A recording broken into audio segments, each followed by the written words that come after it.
In 1956, at the height of Kenya's Mau Mau War of Independence, a young African Christian artist by the name of Elimo Njau was commissioned to paint scenes from the life of Jesus in a church being built as a memorial to Christians who had died in the conflict. The murals appear on the interior north wall of the St. James and All Mateus Memorial Cathedral in Murang'a town, known in the colonial times as Fort Hall. There are 5 murals: Nativity, Baptism, The Last Supper, Agony in the Garden, and Crucifixion. Each panel is 4.5 meters in width and 3.5 meters in height, with central Kenya's highland landscape providing the setting in which the story of Jesus, as recorded in the Christian Gospel, is depicted. Created over a period of several months during the year 1959, the murals retain a striking brightness and clarity more than half a century later. Back to 1956, when Njau was invited to paint the murals, he was still a student of fine art at Makerere University in Kampala, Uganda.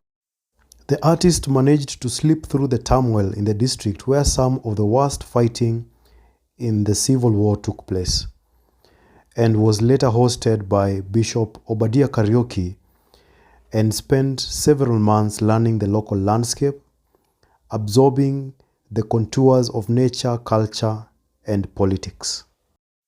In the process, he interacted with British settlers and soldiers, Mau Mau oath takers and loyalists, oath haters, and with the East African Revival Brethren. In 1959, he would later return to undertake the actual painting of the chapel wall.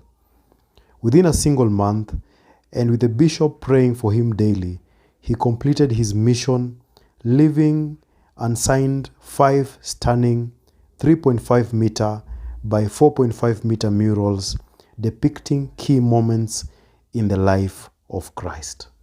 After a 50-year wait, on December 2nd, 2006, veteran artist Elimo Njau finally appended his signatures to the murals at the St. James Anglican Cathedral, Murang'a. In a relatively low-key event presided over by Vicar Jesse Ngure, Njau put to rest doubts regarding the person behind the 5 paintings that tell the story of Jesus Christ. So personally, I have known Filda and Baba for over a decade now, I think, or close to a decade.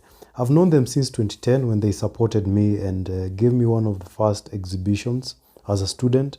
But my interest to visit the Murang'a Murals was piqued 5 years ago when Baba was explaining to me how he painted the murals and the fact that he did not even charge the church to do that work. And he just asked them to provide him with the materials and accommodation. So if you're traveling from Nairobi town, I would recommend for you to use MTN Sacco. They are very reliable. It will cost you around 200 to 300 shillings in fare to travel, 1.5 hours. And if you're using private means, it will take you between 45 minutes and 1 hour drive from the capital city, Nairobi, depending on how fast you're driving. So when we arrived at the church, we were welcomed by the provost, and she referred us to Reverend Laban, who was very cordial, friendly, humble, and he set aside everything that he was doing to give us a tour of the church and the surroundings. So this area of the church, this one has been extended. So the front part that you see, that's where the Elimo Njau's murals are. And before, they used to appear on the sidelines of the congregation, but now they are just behind the pulpit and where the choir sits. So we had such a good time, and our experience viewing the murals was very amazing because the quality of the paint and the paintings was really nice. There were no cracks, there were no chippings, and these are paintings that have been done over 60 years since they were first installed. And also the fact that I'm a Kikuyu and I also come from Murang'a, I could relate to what Njau did, which was borrowing a culture from the region, like what you've just seen, that is was inspired from the Chania Falls. And also you'll just see right now that he also borrowed part of the Kikuyu culture in terms of also the three-legged stools that the disciples were sitting on. And the place that they are sitting in Kikuyu is called Adhingira, where people meet to discuss important issues pertaining the community. And even the drinking vessels that they are using, which are calabashes, are prominent in the Kikuyu culture. So this was a great opportunity for me to finally visit.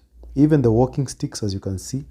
And we had such a great time. Reverend Laban explained to us so much about the Anglican Church and the fact that this is one of the oldest churches in Kenya. And the history behind it, issues pertaining to the religion, cults, Christianity, even touching a little bit on Muslim. But this is a place that I would recommend more people to visit. They don't charge anything for you to visit. The only thing that you have to do is that you have to make a call to the provost so that you can plan with her. She's called Reverend Jane. You can plan with her so that you see which days are open for you to visit, because you can only visit, well, actually you can visit any day, but if you want to get close to the pieces, then the church has to be empty. Nothing needs to be nothing needs to be taking place, like masses, sermons, weddings, and all that. So these are the new paintings that were installed in 2016. These are the modern paintings. As you can see, this is depicting Jesus in the tomb and after he had risen from the tomb. And it goes on similar to Njau's telling stories in the Bible. The 5 panels actually are balanced equally because these appear on one side, the right side of the church, and then Njau's pieces appear at the back of the pulpit. So these are modern ones, and you can see even with the colors, they are more vibrant. And right at the end, you see the story of Revelation, where God is on the throne. Then we have hell on the other side.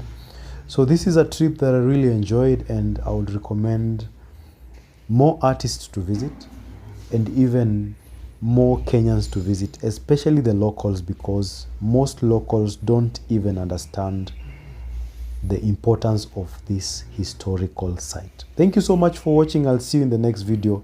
Bye bye.